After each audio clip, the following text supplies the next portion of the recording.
C'est son avis. Alors, par la suite, le ministre dit, on va relire le paragraphe pour ne pas se perdre, ces concertations pourraient, en cas de nécessité, s'intensifier et intégrer divers sujets, notamment le contrôle de l'usage des deniers publics mis à la disposition de la FECAFOOT par l'État, la maîtrise de l'état civil des footballeurs, l'amélioration... Avant peut-être d'arriver à l'état civil. Je pense que quand on parle justement des deniers publics mis à la disposition de la FECAFOOT, c'est pour dire justement que l'argent que la FECAFOOT gère n'est pas l'argent personnel du président de la FECAFOOT, c'est l'argent que l'État a mis à sa disposition et donc qui doit faire l'objet d'un contrôle, d'une surveillance et même des rapports sur l'utilisation de cet argent-là. Or, il y a eu beaucoup de rumeurs, il y a eu beaucoup de choses qui sont dites, notamment par rapport au Qatar, etc., etc. Et donc, là, il va falloir maintenant que, puisque le président de la FECAFOOT veut bien être dans le droit, il veut être juriste, il veut être très droit et tout ça, on va donc l'amener sur le terrain de la justification de l'argent alloué à la FECAFOOT. Merci d'avoir évoqué ça. Mais pourquoi aujourd'hui demander la justification? Pourtant, on aurait pu la demander hier, avant-hier. Ça veut dire que l'État du Cameroun reconnaît qu'ils ne font leur travail que quand il faut briser un individu. Non, c'est une question que je pose. Il n'est pas question de briser un individu. Ou alors faire passer. C'est l'individu qui pense pouvoir briser un système. Un système que nous n'encourageons pas forcément. Ça, il faut le dire. Si effectivement il pouvait réellement briser ce système-là, vraiment, on serait même content, on serait même derrière lui. Mais on sait que, en fait, c'est aussi, il fait partie du système. Parce que malheureusement, c'est ça. Je vous avais dit quelque chose tout à l'heure là. Valérie Bessala dit que les chefs d'État aiment bien voir ces éléments se manger entre eux. Donc, on est là en train de voir des éléments d'un même système en train de se manger. Donc, ça veut dire que, en fait, soit il veut combattre vraiment le système, soit, je sais pas, soit c'est difficile à comprendre finalement. Parce que voilà les élections qui arrivent bientôt, on verra encore qui sera son candidat et qui est-ce qu'il va rencontrer, il va demander de voter, tout ça. On verra, on comprendra si il est dans une logique, on verra si dans une logique véritable de quelqu'un qui est en train de vouloir mener une révolution globale, qui veut vraiment changer, modifier, bousculer tout ce qui est comme système, ou alors c'est juste par rapport au football, juste par rapport à sa place à la FECAFOOT qu'il se bat. Donc, il va falloir prouver, il va falloir justifier l'utilisation de l'argent public. Voilà. On parle de la maîtrise de l'état civil des footballeurs, l'amélioration du cadre collaboratif, le bon usage des ressources humaines disponibles, le recyclage et perfectionnement des personnels d'encadrement en cohérence avec les évolutions techniques actuelles, la rémunération et la gestion des carrières des footballeurs professionnels, l'amélioration de la gouvernance et la prévention des conflits au sein du football camerounais. Donc le ministre, à travers ce paragraphe-là, met en garde le président de la FECAFOOT sur les éléments qui n'auraient, d'après lui, pas été faits depuis que Samuel Eto'o est à la tête de la FECAFOOT. Parce qu'il dit que ce sont les éléments sur lesquels on pourrait jeter un regard. On lui rappelle ses autres compétences et les autres chevaux de bataille sur lesquels il est attendu. C'est-à-dire qu'en réalité, vous vous battez, vous faites tout, vous sortez toutes vos griffes par rapport à la nomination du sélectionneur et du staff. Or, il y a d'autres domaines où on vous attend depuis et on ne voit pas grand-chose. Mais d'ailleurs, à la faveur des playoffs, on a vu un certain nombre de choses. On a vu des noms qui sont sortis et qui étaient accusés d'avoir une double identité. D'ailleurs, certaines personnes ont été sanctionnées. Certaines personnes ont été sanctionnées. D'autres miraculeusement s'en sont sortis. Ceux qui ont apporté des justificatifs. Alors, mais monsieur Renaud, à travers ce paragraphe, est-ce que le ministre des Sports ne montre pas qu'il est un mauvais père? Parce que là, il est en train de dire à son fils, tu es têtu depuis longtemps, mais je suis resté silencieux tout simplement parce que tu ne m'as pas frôlé. Aujourd'hui que tu deviens nuisible, je vais te rappeler tous les points de tutesse que tu as. Ils sont tous pareils. Ils sont tous pareils. C'est-à-dire que c'est un système. Ils sont tous dans le système. Ils sont tous condamnables. Ils sont tous, comment dirais-je, coupables. Parce qu'il faut le dire.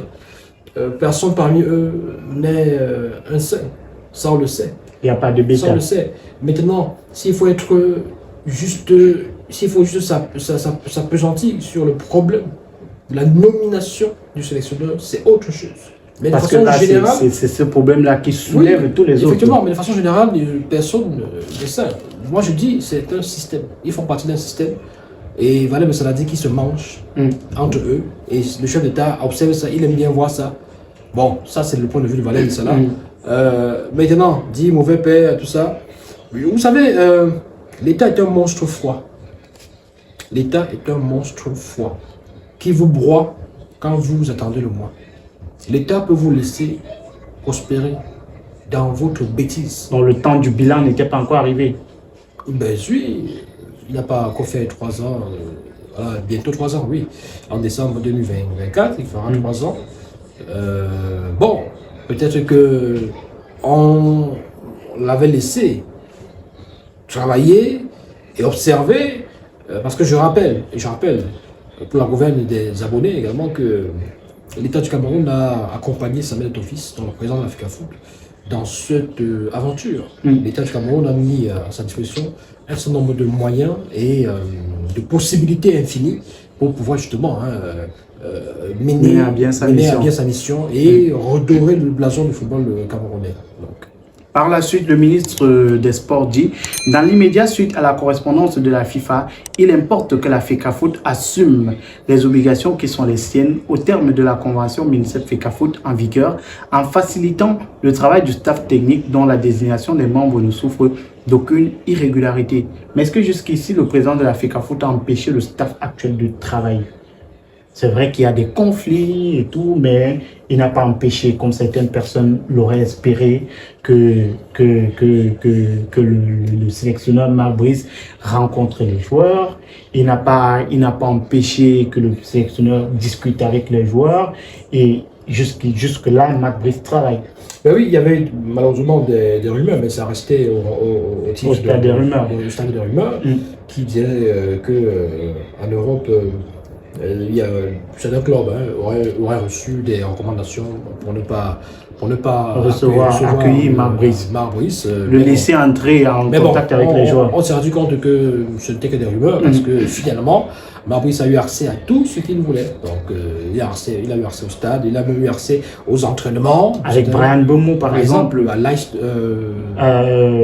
on appelle ça quoi Brentford. En Angleterre, Brentford. Voilà, et c'est pas donné. Et donc que ce club vous ouvre ses portes pour assister aux entraînements, on vous ouvre ses portes en fonction de quoi, en vertu de quoi, vous êtes qui? Ben, peut-être parce qu'on sait que vous êtes l'entraîneur de la sélection du Cameroun, donc vous pouvez venir superviser le joueur. Voilà, justement. Donc, mais au-delà de ça, est-ce que permettre à ses collaborateurs de travailler, c'est faire des échanges épistolaires avec la tutelle constamment pour dénoncer la nomination de ces collaborateurs-là et annoncer que vous allez nommer d'autres personnes à leur place. Ça peut empêcher le travail.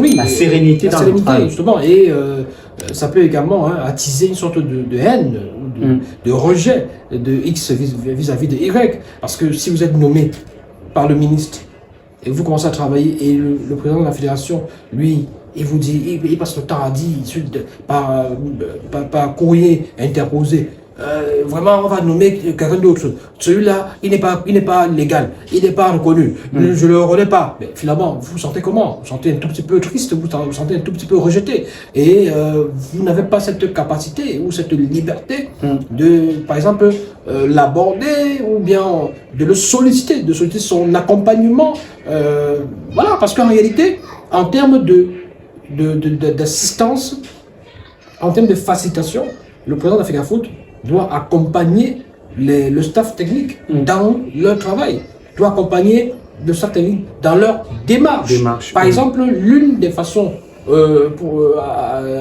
dont tu vas peut-être accompagner ou alors faciliter le travail du staff technique, ce sera peut-être les convocations des joueurs.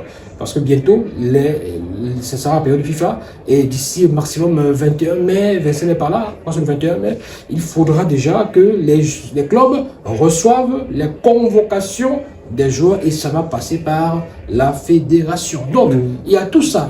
Donc, c'est peut-être ce que le ministre est en train de dire au président de l'Africafoot. Il faut faciliter le travail de Marc Brice. Parce qu'il faut qu'on essaie de comprendre quelque chose. Parce que là, il faut qu'on oublie un peu cette tendance du saga-saga. Ça ne profitera à personne.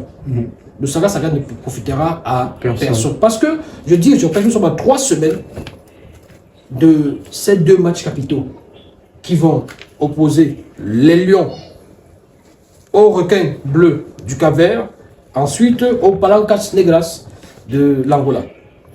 Il faut, la période aussi, c'est la période où Marbis va non seulement dévoiler sa liste de présélectionnés. On annonce d'ailleurs pour la fin de cette semaine. Oui, voilà, justement.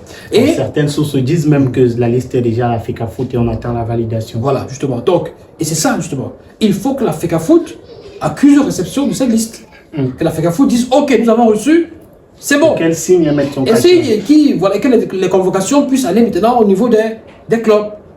Et que la FECAFOOT mette sur pied un cadre qui permette justement de travailler. Donc, voilà ce qu'il faut. Parce que si on n'est pas à ce niveau, si il y a des problèmes, des blocages à ce niveau, parce que la FECAFOOT est l'organe qui est censé. Parce que beaucoup de personnes prennent ça comme un levier de pouvoir.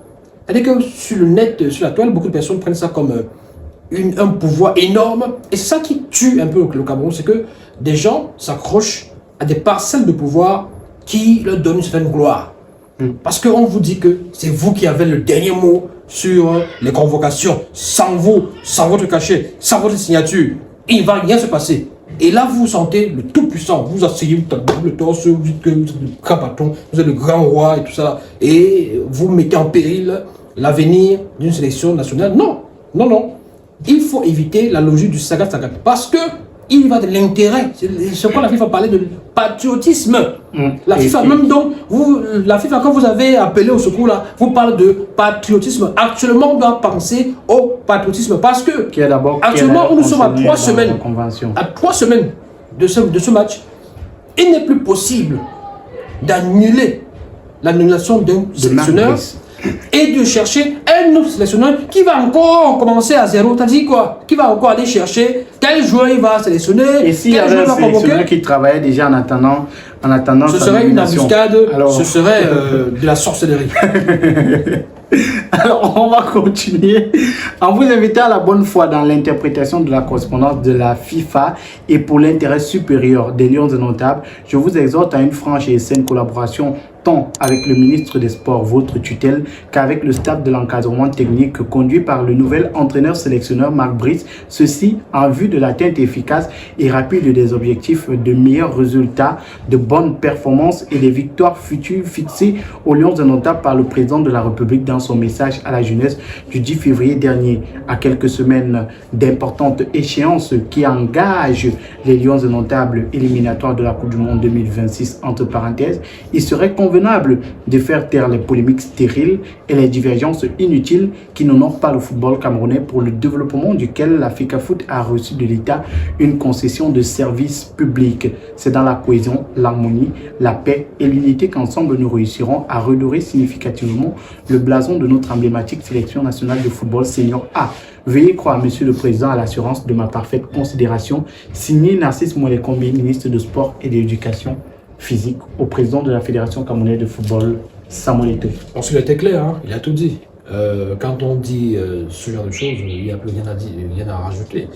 Il a parlé de patriotisme, il a parlé de l'union sacrée autour des Lions pour justement la cohésion, l'harmonie, la paix. Tout ça, la paix, comme justement la FIFA recommande dans le cadre cette fois-là d'un dialogue justement pour viser la convention. Mais là, il s'agit justement de la paix pour accompagner les Lions et c'est important.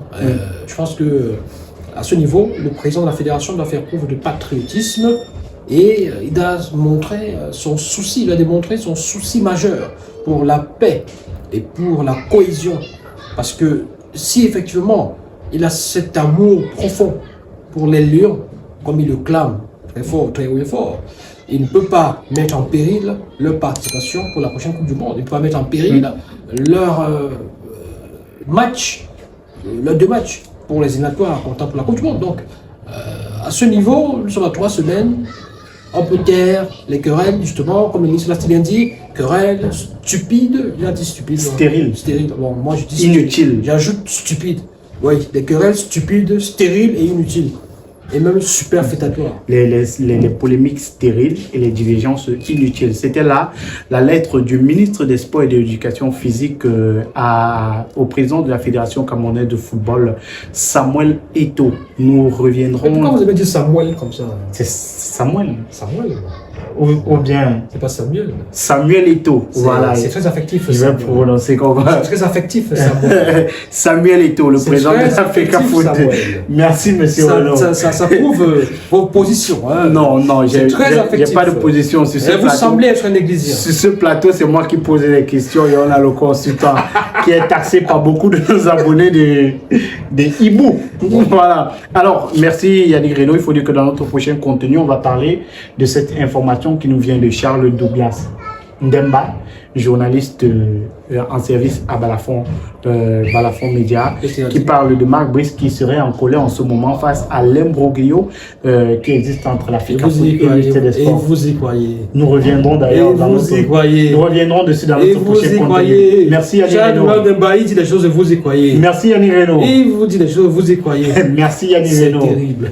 Merci à tous d'avoir regardé la vidéo. N'hésitez surtout pas à réagir en commentaire, donner vos propres avis. Si vous êtes nouveau sur la chaîne, abonnez-vous, cliquez sur la cloche de notification pour ne rien manquer de nos prochains contenus. À très bientôt.